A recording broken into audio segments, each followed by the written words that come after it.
Boa noite. Hoje teremos a palestra de Tiago Barbosa, do Rio de Janeiro, com o tema Leon Denis. Esqueci. Leon Denis e o Espiritismo no seu tempo. Faz parte. Hoje estamos no dia 10 de fevereiro de 2021. Para aqueles que assistirem posteriormente, muito obrigada e sejam envolvidos com essa energia de muito carinho, de gratidão, que estamos aqui interagindo uns com os outros. Pedimos ao nosso querido Tiago para ele se apresentar e depois continua. Vamos continuando com essa nossa conversa. Bem-vindo, muito grata por estar aqui conosco hoje, Tiago. Oi, Zélio. Eu que agradeço, viu? De verdade, a oportunidade de falar de um tema que é muito caro ao nosso coração, que é sobre Leon Denis. Bom, pediu então para que eu me apresente. Eu sou Tiago Barbosa, coopero aqui com o Movimento Espírita do Rio, né?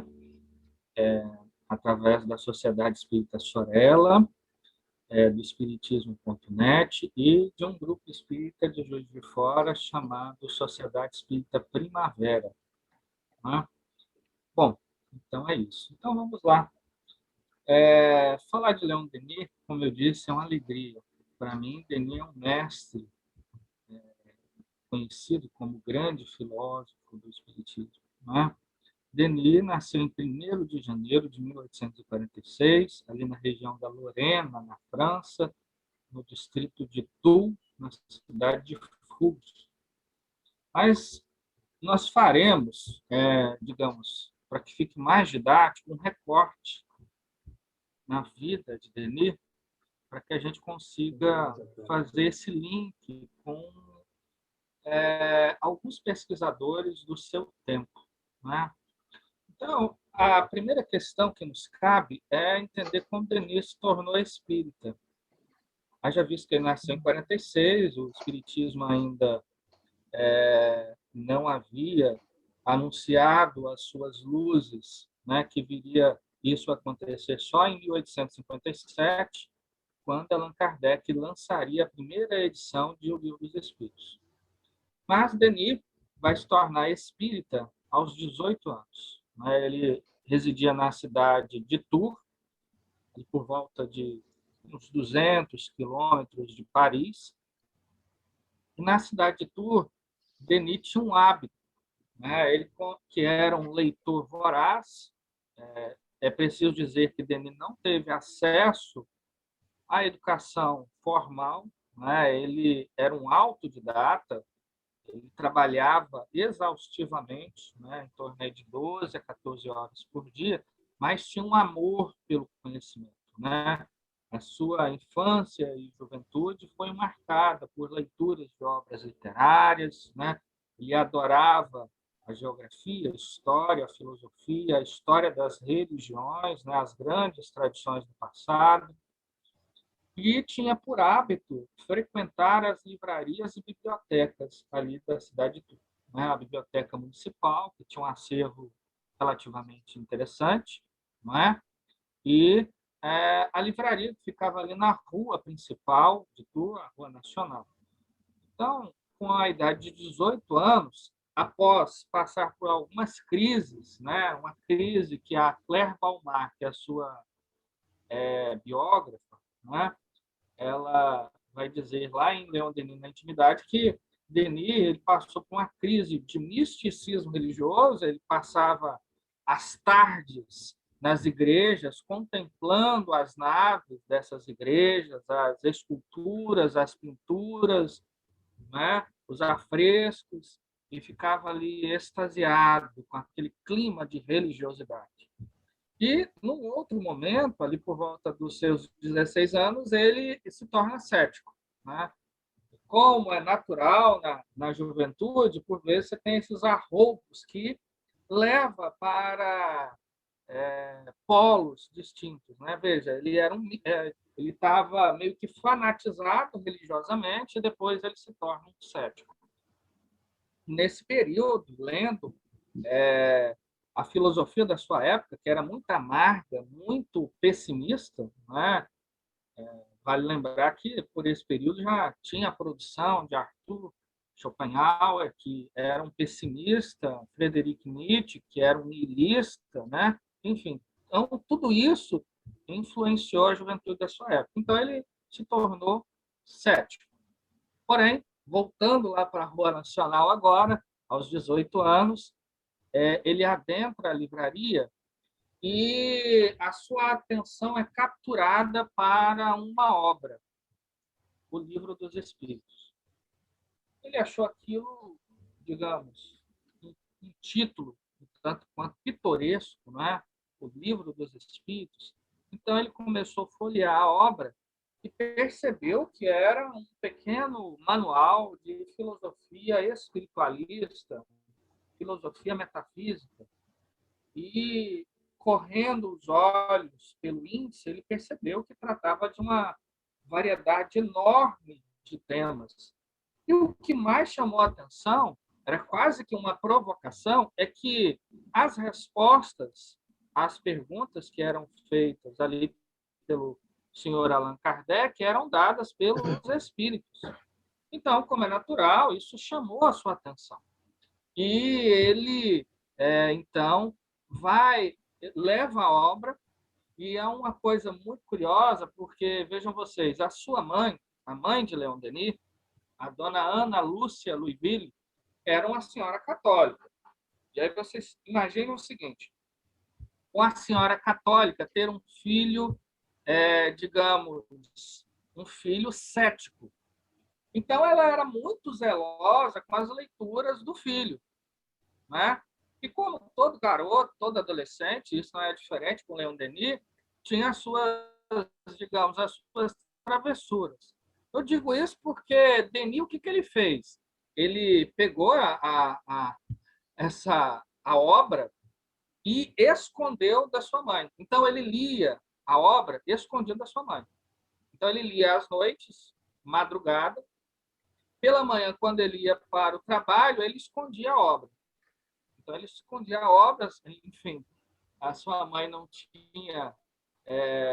ele imaginava que sua mãe não sabia onde estava o livro.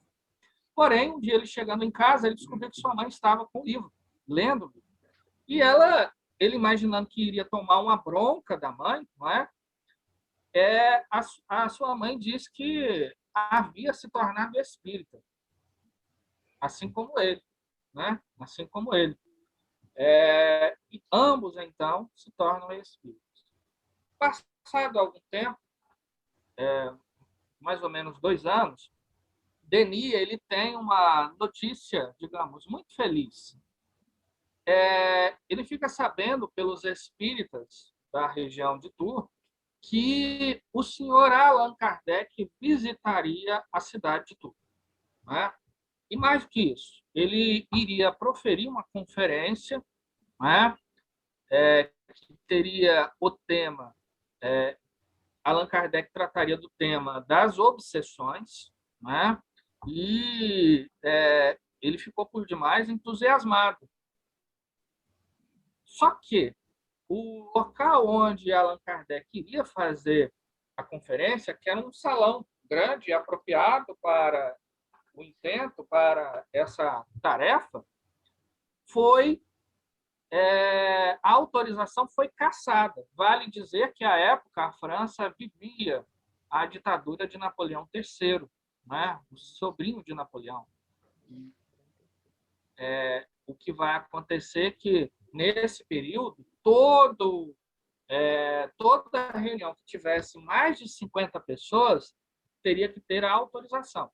E essa autorização foi dada, porém, horas antes, ela foi cassada. E aí coube a Leon Denis ficar à porta do local para avisar que a conferência fora transferida para a casa do senhor Rebaudin, que era um espírito que, inclusive, estava recebendo Allan Kardec em sua casa. Ele estava hospedando Allan Kardec em sua casa. E Denis, então, ficou orientando os espíritas, dizendo do endereço, né, que ficava ali em uma vila nos arredores de Tours, né, no subúrbio de Tours, onde ficava, inclusive, belas casas, não é? Como era a do senhor Rebaudin. E muito bem, terminando esse momento, Denis se dirige para a reunião. Quando ele chega à reunião, Denis fica completamente extasiado. Ao ouvir Allan Kardec, ele vai dizer, no prefácio que ele vai fazer para a biografia de Allan Kardec, do seu amigo de Lyon, né, o Henri Sauce, ele descreve isso nessa biografia, e ele diz que ficou extasiado, porque, vejam vocês, era um homem, um sábio, né, que estava falando com tamanha docilidade, ao mesmo tempo com uma firmeza daquele que domina completamente o tema, sabe daquilo que está falando, daquilo do que está tratando.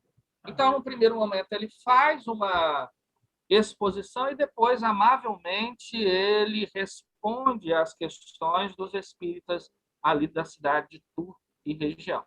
Não é? Denis diz ainda, inclusive, que a conferência foi feita em um jardim gramado, né? E onde as bordas desse jardim eram cheias de flores, né? O clima também, de certa forma, favorecia, porque o céu estrelado, a lua muito brilhante, cintilante mesmo.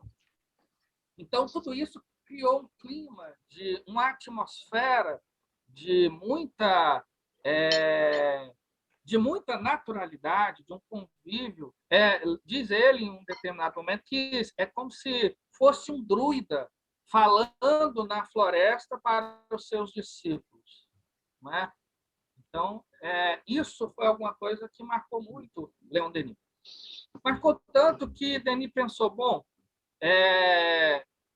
no dia seguinte, vou retornar à casa do senhor Rebaudin para ter com Allan Kardec. E ele fez isso. Pela manhã, ao acordar, ele se dirige à casa do senhor Rebaudin e, ao adentrar o jardim, diz ele que é tomado por uma cena pitoresca, né? Porque ele, ao abrir o portão, ele vê o senhor Allan Kardec trepado numa cerejeira, apanhando as frutas e dando para sua esposa, Amélie Gabrielle Boudet. E a cena era de tamanha delicadeza e intimidade também entre o casal, que ele achou melhor não interromper, porque pensou, Denis, bom, né? Esse senhor que é tão ocupado, né? Allan Kardec, naquele período, recebia milhares de cartas, eram milhares de cartas, escrevia praticamente sozinho a Revista Espírita, além de dirigir a Sociedade Parisiense de Estudos Espíritas e todas as obras que ele estava organizando e estruturando. Era um trabalho imenso. Estávamos aí por volta de 1866, né? Quase, digamos, 3 anos antes da desencarnação de Allan Kardec, que vai ocorrer em 31 de março de 69. Né? Então, ele achou por bem não interromper. No entanto, Denis teve outros 2 encontros, pelo menos, com Allan Kardec, um na cidade de Bonneval, né? Onde Allan Kardec também foi realizar uma conferência em uma viagem espírita, né? E em outra oportunidade em Paris, na casa de Allan Kardec, na passagem de Saint-Anne, né? A última residência de Allan Kardec, que inclusive pretendia se mudar, né? Para a Vila de Seguir, mas, enfim, antes da mudança, ele acabou desencarnando. Bom, então, Denis ele se torna espírita muito, digamos, motivado pelas evidências, né? Inclusive, Denis, em um prefácio que ele vai fazer para a obra No Invisível, de 1901, bem como a última obra de Leon Denis, que é o Gênio Céltico e o Mundo Invisível, de 1927, né? A obra foi impressa semanas antes da desencarnação de Leon Denis. Ele vai dizer uma coisa muito curiosa, que ele não se, digamos, ressentiu com o espiritismo, porque à época havia muitas fraudes, porque ele conhecia muito bem a teoria. E, além de conhecer muito bem a teoria espírita, né, ele também teve, digamos, bons mestres, né? Teve boas pessoas que, digamos, motivaram que ele permanecesse na causa espírita. Bom, depois da desencarnação de Allan Kardec, o movimento espírita entra, sem dúvida nenhuma, em uma nova fase. Allan Kardec foi um grande gigante, um gigante intelectual que conseguia produzir muito. Vejam vocês, de 57, quando ele lança a primeira obra espírita, a primeira edição de O Livro dos Espíritos, aquela edição com 501 questões que vai sofrer ao longo do tempo algumas alterações, não é? Até a publicação da obra Gênesis, em 69, além da publicação de 12 volumes da Revista Espírita, que é um trabalho gigantesco, monumental, né? Além de orientar todo o movimento espírita internacional, Allan Kardec se correspondia com espíritas do mundo todo, meus amigos. Espíritas do Brasil, como Olímpio Teles de Menezes, na Bahia, espíritas como um padre ali da cidade de Guayaquil, Guayaquil, me fugiu agora o nome do país. Tiago, ele se corresponde no Brasil? Com Olímpio Teles de Menezes. Esse foi o primeiro centro espírita brasileiro ou da de São Paulo? O primeiro centro espírita brasileiro é chamado Grupo Espírita Familiar, que foi fundado em Salvador. Né? E ele se correspondeu com Allan Kardec. Né? Exatamente. De nada. Além de espíritas do mundo todo, tem correspondência de Allan Kardec, né, com os espíritas europeus, né, seja do leste europeu, do centro, espíritas, por exemplo, do norte da África, né? Enfim, a correspondência de Allan Kardec é gigantesca. Então, o trabalho de Allan Kardec é monumental. E o Espiritismo, como nós dissemos, após sua desencarnação, entra numa nova fase. E há um evento que, digamos, vai ser importante na vida de Leon Denis, que é a Guerra Franco-Prussiana, que vai ocorrer em 1870, de 1870 até 71. Por que essa guerra é importante? Denis vai para o fronte, né? Uma guerra que houve aí, que inclusive depois dela vai acontecer a Comuna de Paris, né? A famosa Comuna de Paris, e nesse período, a guerra entre o que vai ser depois a Alemanha, mas era a Prússia ainda, antes da unificação que Bismarck vai fazer, né? E a França. E quando o Denis vai para o fronte, ele vai ter a oportunidade de fazer algumas experimentações na área da mediunidade. Havia ali no fronte uma casa que era mal assombrada, né? O que se dizia à época, as casas mal assombradas. Inclusive, o Camille Flammarion vai escrever uma obra só sobre esse tema, as casas mal assombradas. Né?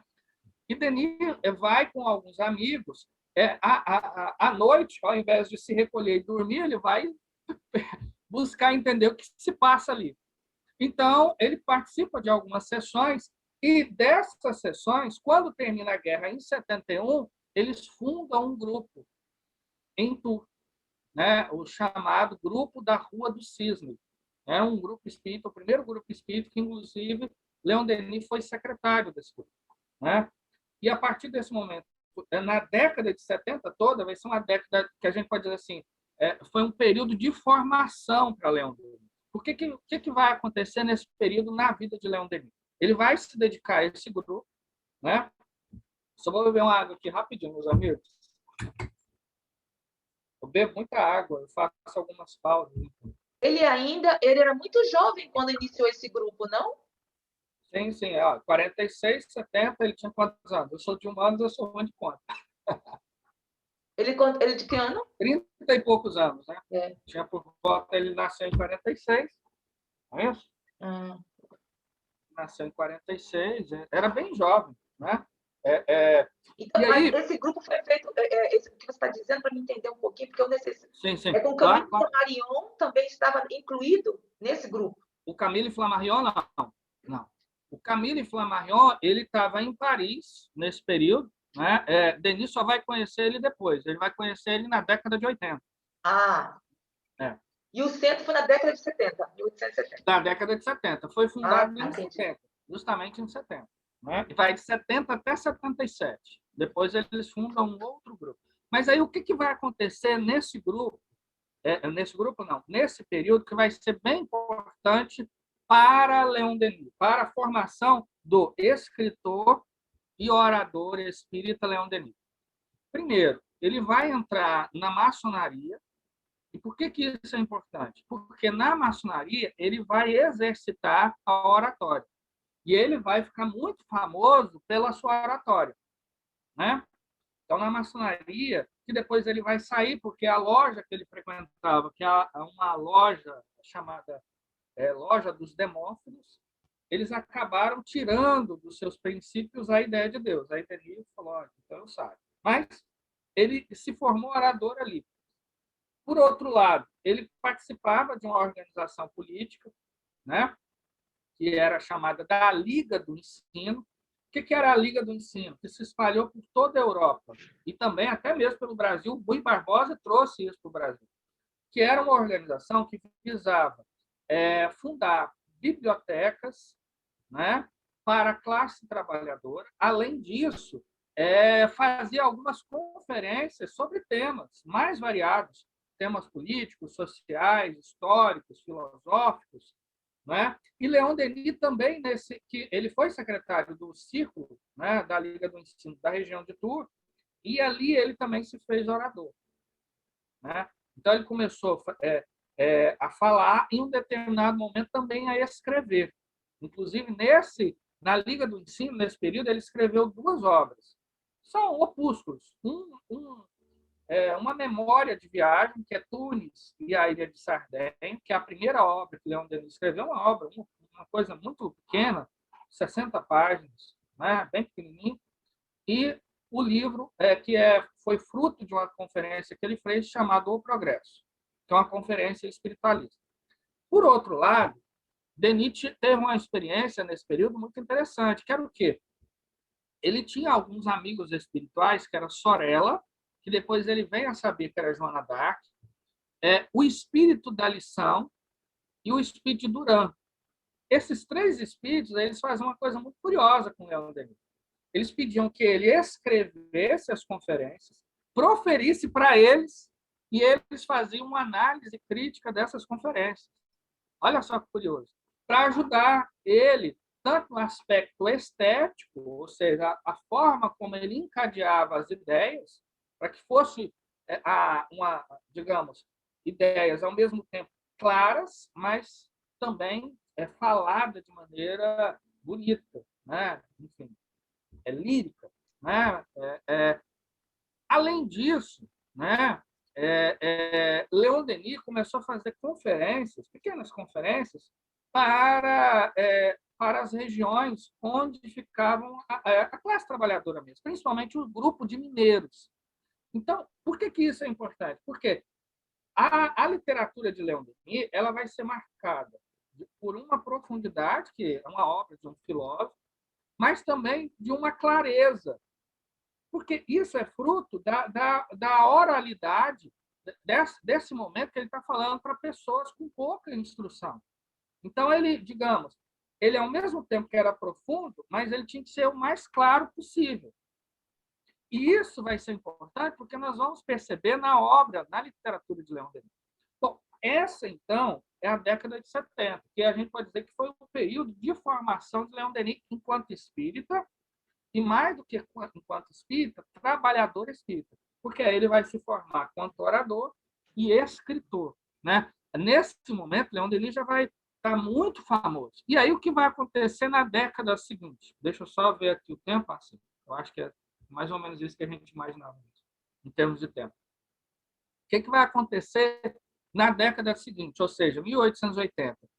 Ele vai receber uma comunicação no Dia dos Mortos, ou seja, 2 de novembro de 1881, ele vai receber uma comunicação daquele que vai vir a ser o seu pai, Jerônimo de Praga. E aí é preciso que a gente tenha a seguinte atenção. Olha só que curioso como que são as ligações desses espíritos, né? Ou seja, Allan Kardec, Leon Denis e Jerônimo de Praga. Por quê?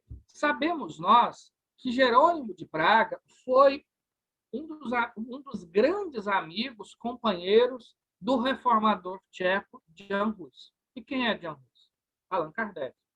Isso, né, já foi dado, essa notícia foi dada por grandes médiums, como, por exemplo, a médium Zilda Gama, na obra O Solar de Apolo, uma grande médium brasileira.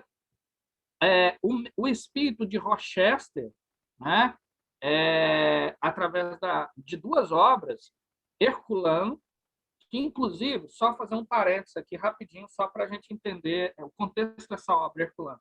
Conta que Manuel Quintão, que foi presidente da Federação Espírita Brasileira, foi também, não só escritor, mas um grande tradutor de obras espíritas, quando estava traduzindo essa obra, ou seja, a obra Herculano, ele vai a Pedro Leopoldo ter o primeiro encontro com Chico Xavier.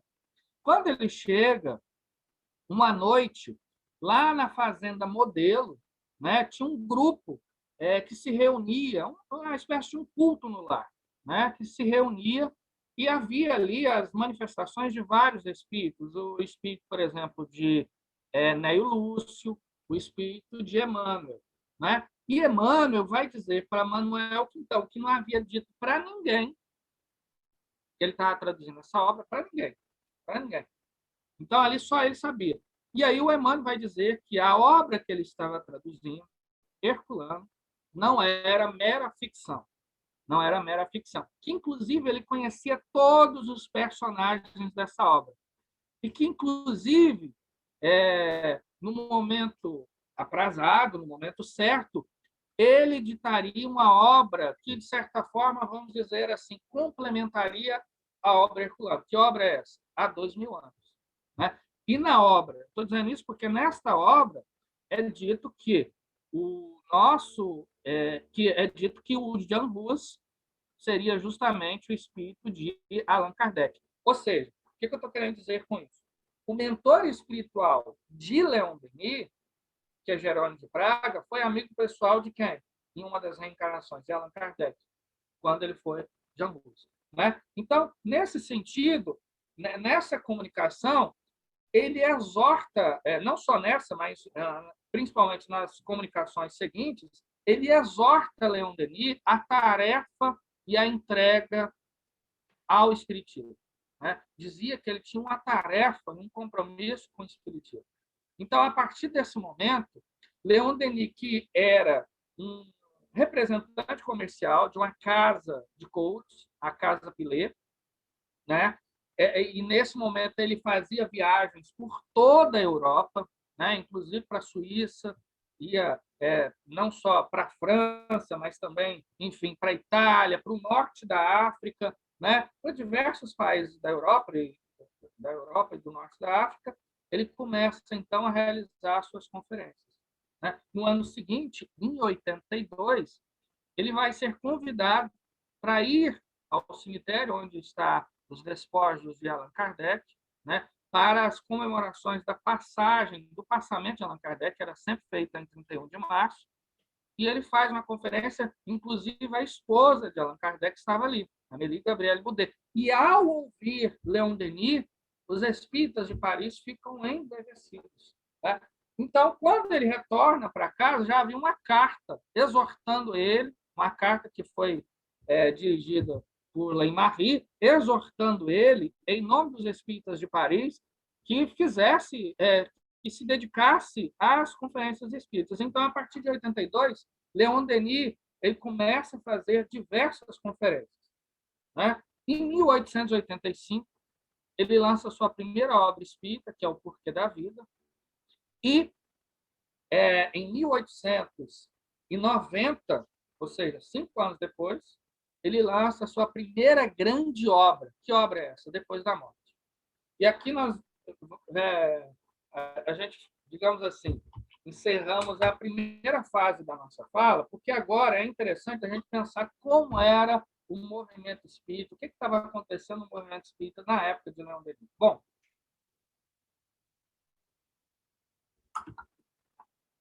Leon Denis, além de ser né, esse grande orador, ele vai exercer a atividade oratória até quase o final de sua vida, né?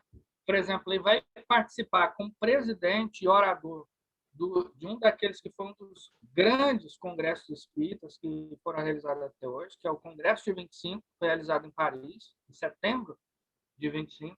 Grandes nomes do espiritismo estavam ali, como Charles Richer, como, por exemplo, Arthur Conan Doyle, o grande escritor, né, inglês, né, um dos pais da literatura do romance policial, né, criador do Sherlock Holmes.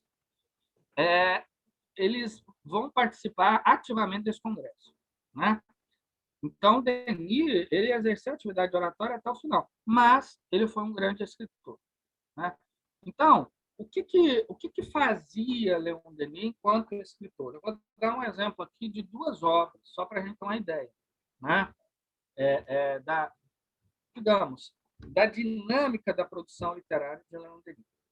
Primeiro, exemplo que eu gostaria de dar da obra No Invisível, né? Sem dúvida nenhuma, foi um dos grandes tratados sobre mediunidade. Eu costumo dizer que depois do livro dos médiuns, sem dúvida nenhuma, é a obra No Invisível, né, de Leon Denis. Temos também a pesquisa sobre mediunidade de Delany, obras mais recentes que também são importantíssimas, como, por exemplo, Diversidade dos Carismas, de Hermínio Miranda, né? Mas, desse período clássico, nós temos, assim, em abundância obras, mas a obra do Invisível, sem dúvida nenhuma, é um marco para o nosso movimento, naquilo que nós podemos dizer que é fundamental para a boa compreensão da mediunidade e do psiquismo humano. Bom, na obra No Invisível, Leon Denis ele vai fazer um verdadeiro estudo do estado da arte. Quando a gente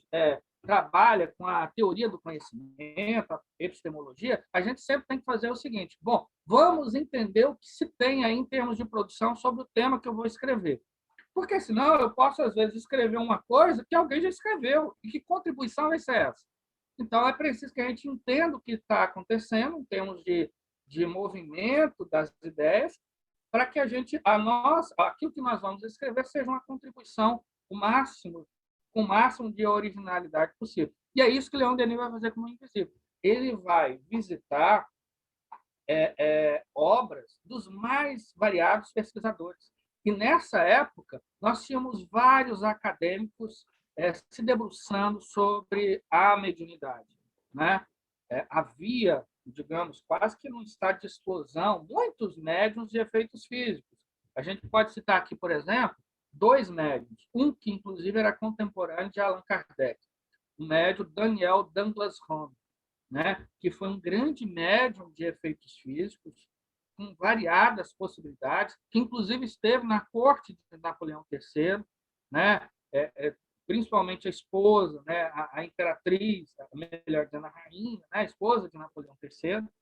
Não era para ser chamada assim, porque, afinal de contas, em tese, era uma república, né? Mas ele participou de várias reuniões mediúnicas ali, no Palácio de Versalhes, né? Enfim, ou na Tulherias. E o que vai fazer um dos grandes cientistas da época, o físico e o químico inglês William Crookes, né? Ele que vale dizer que descobriu, por exemplo, o elemento tálio, né? Que está na tabela periódica, enfim. A matéria radiante e tantas outras coisas, né? William Crookes ele vai começar a investigar tanto o médium Daniel Douglas Home, como também uma médium muito jovem mesmo, de apenas 14 anos, que é a Florence Cook. Então, através da médium Florence Cook, vamos começar com ela, e isso Denis narra na obra Invisível, né? Mas também, para quem tiver curiosidade, está na obra que o próprio William Crookes escreveu, chamado Fatos Espíritas, né? Ele vai levá-la para a sua própria casa, para a sua própria residência, para que não houvesse possibilidade de fraude. Antes das reuniões, fazia uma varredura, né? A esposa do Crookes fazia uma varredura até para o corpo da jovem, e ali no momento, numa sala que até então estava inacessível para as outras pessoas, começava a reunião. E nessa reunião, o Crookes ele começou a observar que havia uma energia que o Charles Richer, na França, vai chamar de ectoplasma, que ele vai chamar de força psíquica, e a gente vai explicar por quê, de força psíquica, que saía dos poros dessa jovem, né? Pelo nariz, pela boca, pelos ouvidos, né? Enfim. E essa energia, que era um tanto quanto esbranquiçada, acinzentada, uma energia leitosa, brilhosa, como o óleo, por exemplo, começava a formar uma espécie de um fantasma, que foi daí que começou as materializações do espírito de Kate King, que também era uma jovem. E ele percebeu, olha só que curioso, meus amigos, porque Crookes era um investigador. Então, ele não estava interessado só em só observar o fenômeno. Ele queria entender o que estava em torno desse fenômeno, o fenômeno das materializações. Então, ele começou, por exemplo, a medir, aferir, melhor dizendo, os batimentos cardíacos do espírito. E aí ele percebeu que o espírito, por exemplo, ele tinha, assim, batimentos cardíacos. E coisa curiosa, porque ele fazia aferição, né, da pressão sanguínea lá de Florence Cook e imediatamente do espírito. E ele percebeu uma coisa, era diferente. Era diferente. Outra coisa que Crookes fez, ele começou a medir o peso, aferir o peso, a massa corpórea do espírito. E aí ele percebeu uma coisa muito curiosa. Olha só, por exemplo, ele mediu o peso da médium, ou seja, da Florence Cook. E vamos supor, 50 quilos. E aí ele depois, quando o espírito se materializava, ele media o espírito e percebeu que ele tinha, né, para eu não me enrolar, porque sou de humanas, ele mediu e viu que tinha 25. E aí, quando ele novamente voltava à médium, percebia que a massa do corpo,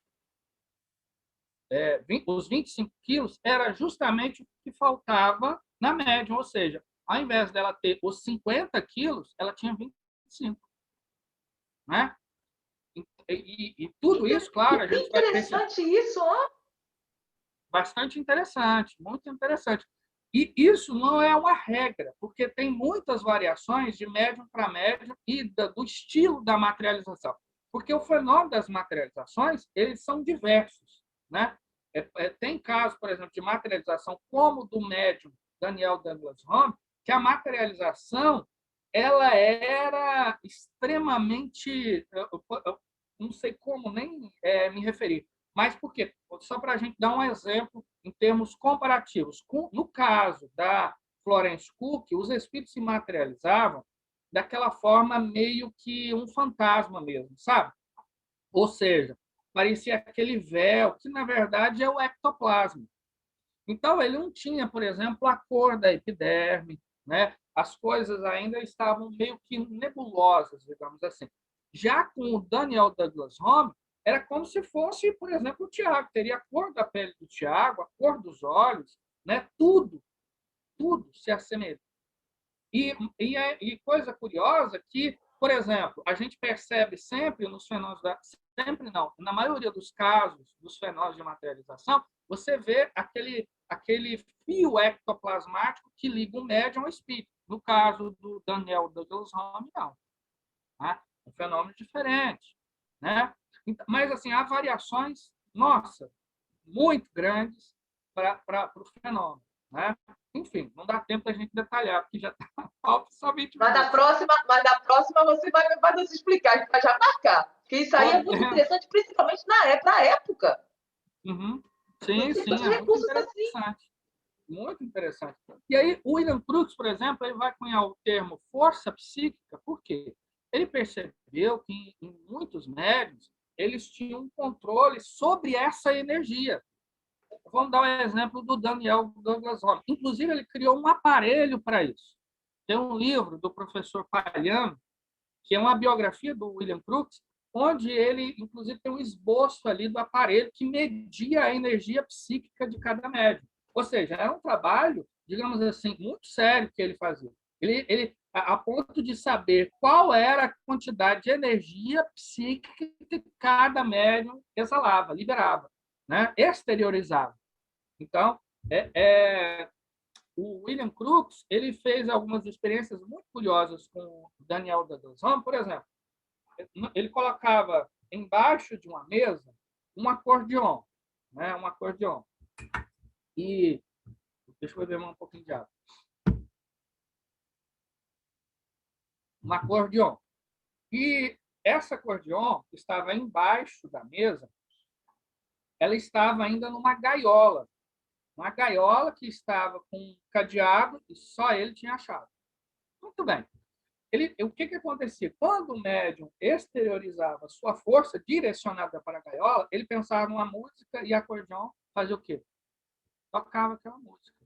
Vejam vocês, nesse caso, não é exatamente um fenômeno mediúnico, é um fenômeno anímico, porque era a força psíquica que o médium liberava, sem influência de um espírito, que gerava o fenômeno.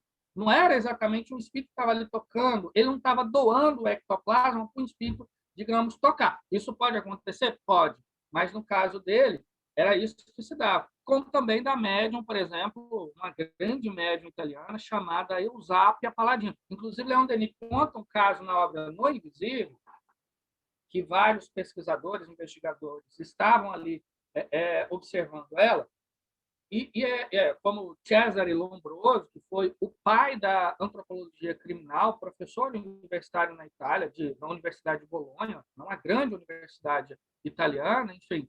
O que vai acontecer?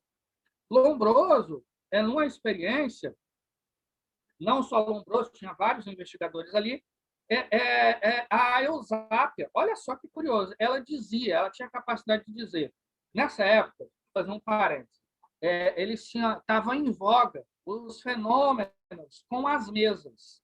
Assim como foi no início, né, no movimento espírita, não só europeu, mas também norte-americano, até mesmo no Brasil, isso aconteceu, o fenômeno das mesas. Né?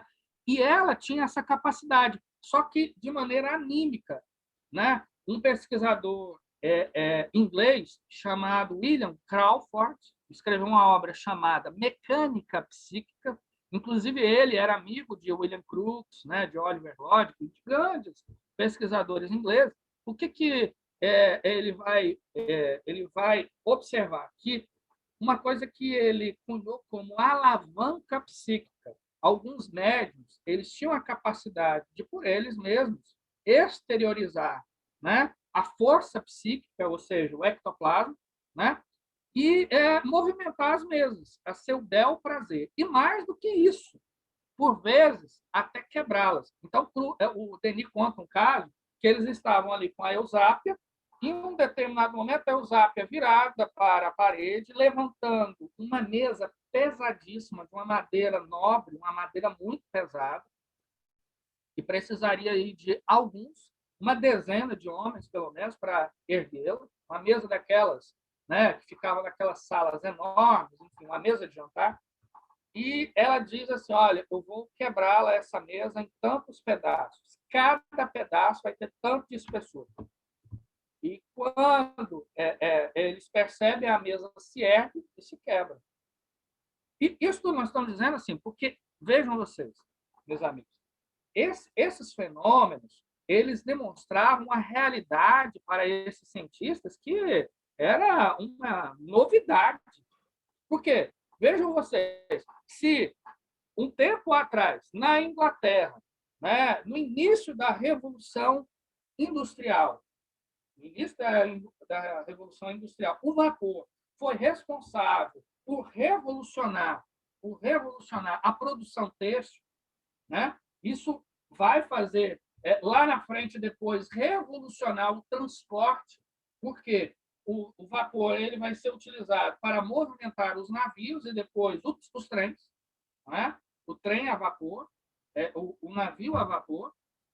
Eles perceberam que o próprio ser humano havia uma energia que até então não se tinha conhecimento. Então, era preciso investigar que energia é essa.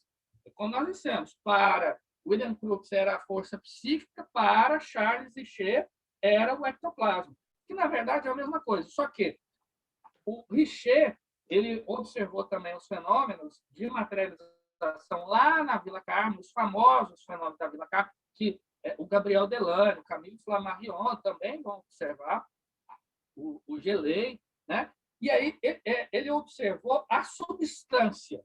Então, a substância se chama o quê? Ectoplasma. William Crookes, ele cunhou o termo força psíquica porque é a utilidade que se dá a essa energia. Ou seja, essa energia é capaz enfim, movimentar, por exemplo, objetos que a gente vê nos fenômenos, por exemplo, de transporte, né?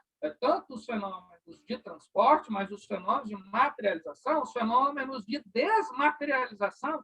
Então, era preciso investigar isso. E é isso que Leon Denis, em um dos capítulos, os capítulos Aparições e Materializações, lá da segunda parte do Invisível, ele vai fazer. Ele vai fazer um ensaio de tudo aquilo que se estava dizendo sobre esse fenômeno, até aquele momento.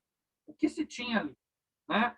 Então, ele vai usar, por exemplo, as experiências. Só para vocês terem ideia, meus amigos, o nosso movimento teve um nome que foi extremamente importante. Ele revolucionou, sem dúvida nenhuma, né? O entendimento sobre a evolução das espécies. Nós estamos falando de Alfred Russel Wallace, que foi, junto com Charles Darwin, o pai, né, o pai da evolução, da teoria da evolução das espécies. Na verdade, o Alfred Russel Wallace descobriu até antes, mas, digamos assim, a história acabou escondendo esse nó porque ele se tornou espiritualista. Há um silêncio para muitos nomes da ciência da época. Por exemplo, hoje a gente quase não ouve falar de William Crookes, né? Oliver Lodge, que é um dos pais de uma das áreas da astronomia, radioastronomia, né? E ficou esquecido. Há um silêncio aí da história em torno disso. Mas o movimento espírita tem que resgatar esses nomes, né? A gente não pode fazer silêncio sobre eles. E há um nome que, para nós, é muito importante, falta pouco tempo, mas quando a gente trata da questão da reencarnação. Leon Denis, lá na segunda parte da obra O Problema do Ser e do Destino, quando ele vai falar sobre as vidas sucessivas, né? Denis ele vai falar por demais de um nome chamado Albert de Rochat. De Rochat, ele era diretor de uma das maiores escolas de engenharia da França, a Escola Politécnica de Paris, né? Era uma universidade que formou os grandes nomes da engenharia francesa. Bom, o de Rochat, ele era magnetizador, né? Ele começou a estudar os fenômenos do magnetismo e, em um determinado momento, fazendo algumas experiências de magnetismo, né? Ou seja, havia aquilo que à época se chamava do sujeito, né? O sujeito, né? Sujeito, e eles colocavam ele para dormir através do magnetismo, que era utilizado à época através de passes longitudinais lentos, né? Que ia da cabeça até os pés, de maneira lenta, mas continuada. E aí ele começou a fazer regressões. De início, eram regressões até o período da infância. Vejam vocês, Freud e Charcot, Jean-Marc Charcot, que era professor da Sorbonne, né, que foi um dos que influenciou muito Freud, que é o pai da psicanálise, que depois vai fazer investigações sobre isso, né, a importância da infância, aquela coisa toda, mas nesse período, o nosso de Rochat já fazia isso. E aí ele percebeu que em determinados momentos, olha só que curioso, a pessoa retornava à infância, período de, vamos supor, de 3, 4 anos de idade. Aí ele pensou o seguinte: bom, será que dá para voltar ao período intrauterina, né, da gestação, e aí ele fez a experiência, deu certo. Aí ele pensou, bom, por que não ir além? E nesse ir além, ele percebeu que, por exemplo, a experiência com uma jovem de 14 anos, de 14 anos, que trabalhava na sua casa, né? O que aconteceu? Ela foi, vejam vocês, só para a gente traçar aqui o contexto. Essa menina era praticamente analfabeta, não sabia escrever, falava muito mal francês, nunca tinha estudado, e ela começou a falar um alemão perfeito. Não só um alemão perfeito, mas um alemão culto do século XVIII. E aí ele falou, mas calma aí, o que está acontecendo aqui? Tem alguma coisa estranha. E aí ele começou a conversar, então, com esse personagem, com essa personagem, que dizia ser uma pessoa abastada, que tinha muito dinheiro, que tinha nascido num cantão lá da Alemanha, que tinha se casado, que fez isso e aquilo, que tinha morrido e que depois tinha renascido com essa menina que ele estava, digamos assim, que vivia em Paris e que era, né, digamos, secretária dele. E aí, o que o Desrochers fez? Bom, então, já que ela está trazendo isso, vamos ver se isso tem nexo. Ele colheu todos os dados e foi até o local onde ela havia indicado. Coisa espantosa, tudo bateu. Ele foi à igreja, viu que ali, naquela igreja, a jovem, de fato, havia nascido no ano que ela tinha dito, no ano, no mês e no dia. E que, de fato, ela tinha os pais que ela dizia ter, né? E que depois tinha casado com a pessoa que ela tinha dito. E vejam vocês, no estado normal, ela não tinha consciência de nada. Vejam vocês, uma coisa curiosa que a gente tem que ter é o seguinte: em Allan Kardec, na obra de Allan Kardec, nós temos provas filosóficas da reencarnação. Só que a partir de Desrochers, com a obra As Vidas Sucessivas, nós temos provas e evidências científicas da reencarnação. Por quê? Vejam vocês, se alguém que nunca teve acesso a determinados documentos, não sabe falar aquela língua, e em determinado momento aquilo tudo vem à tona, tudo aquilo vem à tona, né? Então, tem alguma coisa. Isso, inclusive, depois o professor Ian Stevenson, né, que foi um dos grandes investigadores da reencarnação do século passado, né, professor da Universidade de Virgínia, né, nos Estados Unidos, era psiquiatra, uma pessoa muito séria, correu o mundo todo para recolher as memórias, digamos assim, naturais de vidas passadas. O que o Ian Stevenson fazia? Ele não provocava um transe. A própria pessoa dizia, olha, eu vivi no local tal, geralmente crianças, né? A gente vê isso, por exemplo, 20 casos sugestivos de reencarnação e casos de reencarnação europeus. Ele foi para a Europa, porque muita gente dizia o seguinte, olha só que curioso, quando a gente fala da reencarnação, muita gente fala o seguinte, não, esse negócio de reencarnação é porque essas coisas acontecem com uma determinada cultura, como, por exemplo, da Índia. Mas na Europa materialista, pós-guerra, que ficou mais materialista ainda, já não é o mesmo caldo cultural de uma Índia. Que essa crença lá é comum. Inclusive, vale dizer que a maioria da população mundial acredita na reencarnação, né? E aí, só que o Desrochers, ele conseguiu provocar, o que é muito diferente. Uma coisa que acontece natural e outra coisa que você consegue provocar. Porque em ciência, né, quando a gente fala de ciência, o método científico é que você tem condições de repetir o mesmo fenômeno com o mesmo processo, ou seja, com a mesma técnica, nas mesmas condições. E é isso que o Desrochers fez. Isso tudo, Leon Denis, ele trata na segunda parte, né, da obra O Problema do Ser e do Destino. E, na verdade, se a gente for ser justo com a história, o que vai acontecer? É Leon Denis que vai influenciar Desrochers. Porque Leon Denis, só para a gente ter uma ideia, ele influenciou muitas mentes do seu tempo. Muitas mentes do seu tempo. Para a gente ter uma ideia. Um dos grandes filósofos do seu tempo, no campo do espiritualismo é o Henri Bergson. Né? O Henri Bergson era professor de renomadas instituições francesas, como a Sorbonne. Né?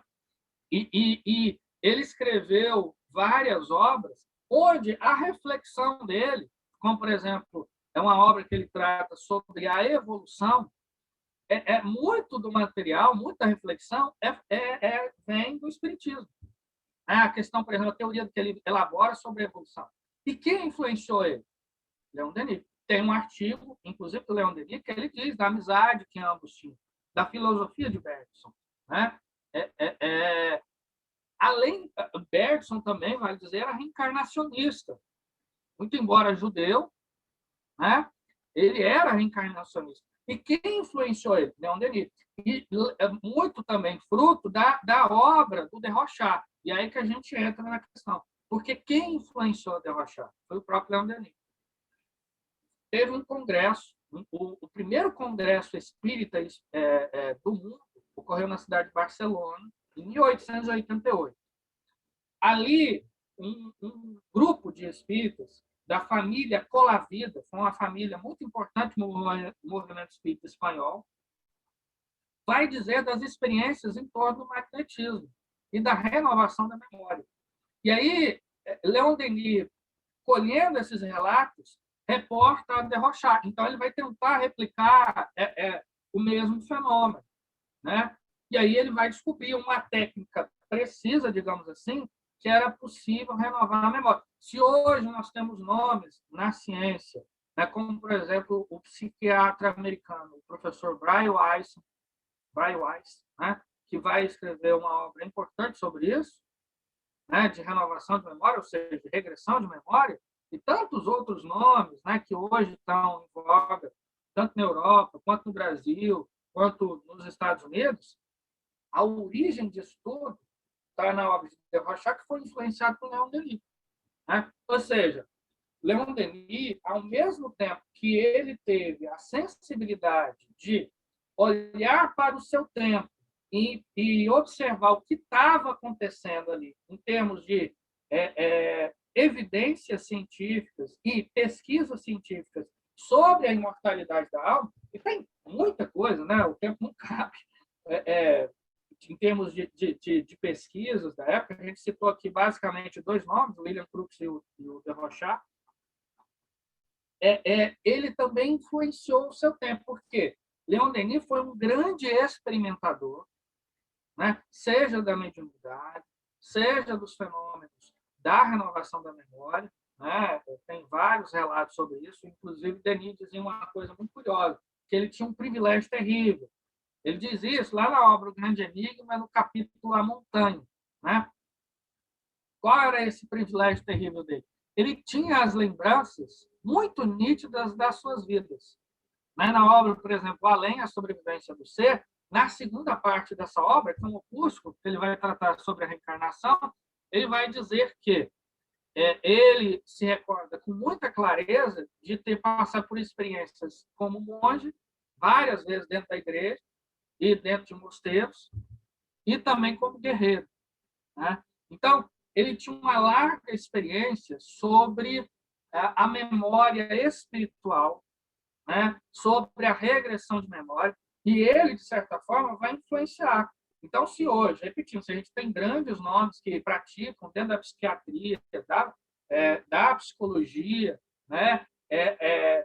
Observando que a memória humana, a memória, ela é muito mais profunda, de maneiras que já tem gente hoje que pensa o seguinte, olha, no campo da história, por exemplo, que é de onde eu sou historiador, né?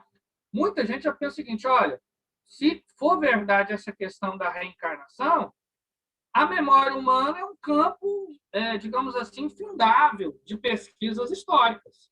Vocês imaginam o seguinte, né? O próprio Hermínio Miranda vai fazer essa reflexão também. Vocês imaginam o seguinte, se a gente quer saber de um período como, por exemplo, a Revolução Francesa, só para a gente ficar com um exemplo, digamos, mais concreto, a mente humana, ela pode ser um documento. Vocês querem ver uma coisa? O Hermínio Miranda, junto com o espírita aqui do Rio, o jornalista Luciano dos Anjos, eles resolveram replicar as experiências do Alberto de Rochat, de renovação da memória. Então, o Luciano dos Anjos serviu como sensitivo e o Hermínio Miranda como magnetizador. Né? Então, o que vai acontecer? Em algumas sessões, o Luciano dos Anjos se demonstrou ser um personagem da Revolução Francesa. Né? O Camilo Desmoulins, que foi um jornalista importante do período, eu já vou encerrar, tá, gente? Já está no horário, mas só para a gente fechar com esse exemplo. E aí, o que vai acontecer? Muita coisa, meus amigos, mas muita coisa mesmo, do que veio nessas experiências, que foram ali da década de 60, 70, só viemos a saber décadas depois, quando a Biblioteca Nacional Francesa começou um projeto, o Projeto Gálica, que era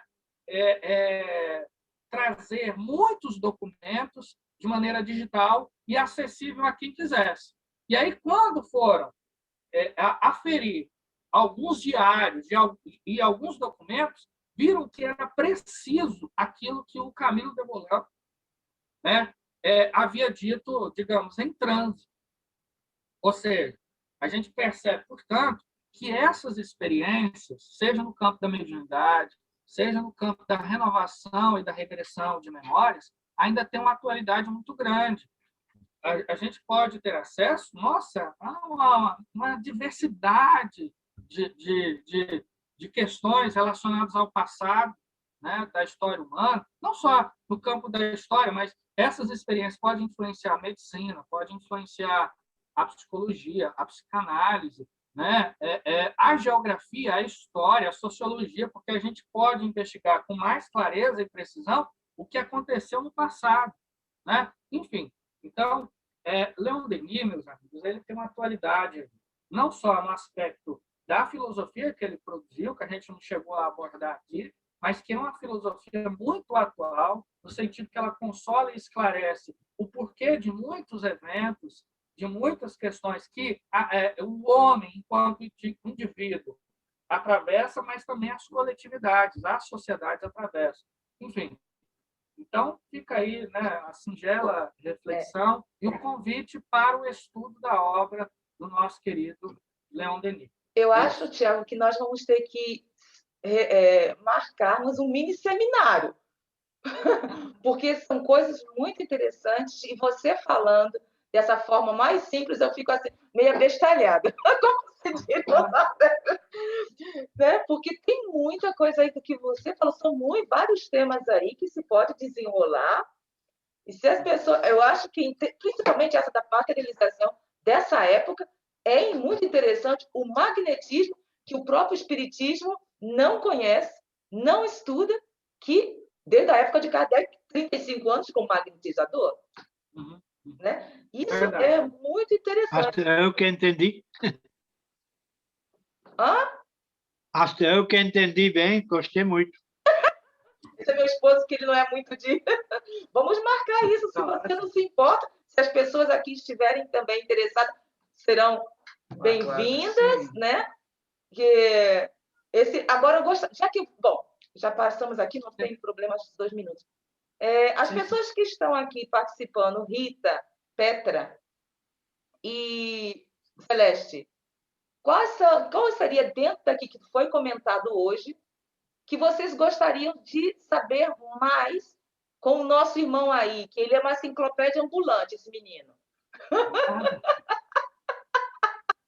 O que você acha, Ritinha, Pedra? O que você gostaria, em termos assim, qual seria o tema? Se nós pudermos marcar isso futuramente com um mini seminário, claro, dependendo do tema do tempo do nosso irmão. O que vocês ficaram interessados para nós finalizarmos aqui? Peraí, vamos fazer o seguinte, vamos fazer a prece, entendeu? E continuamos, tá certo? Vamos fazer a prece. Quem quer fazer a prece? Ninguém? Sandra? Eu posso fazer. Só um instantinho, deixa aqui para terminar. Então, muito obrigada. Vou terminar aqui com o vídeo. Muito obrigada a todos que assistiram. E aguardem, o nosso irmão vai voltar. Beijo no coração.